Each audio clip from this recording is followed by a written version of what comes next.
Sam, anong susunod? Ang susunod na task. Sino ang iyong crush sa audience? Ano ang kantang alay mo sa kanya?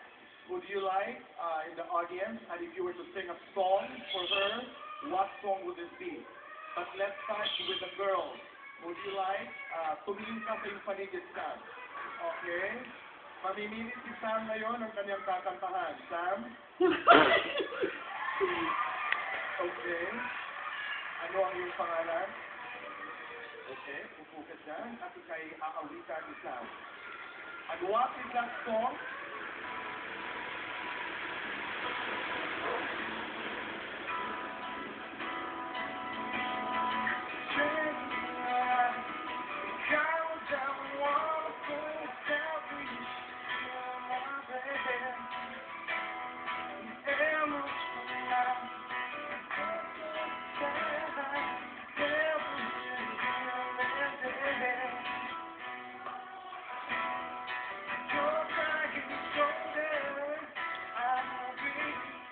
Nakakahiya yan, mama. Kanta ka dyan.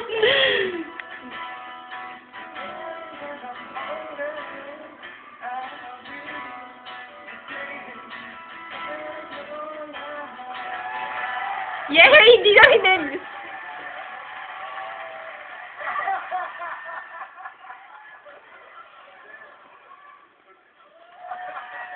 Kalina, maraming salamat. Thank you very much.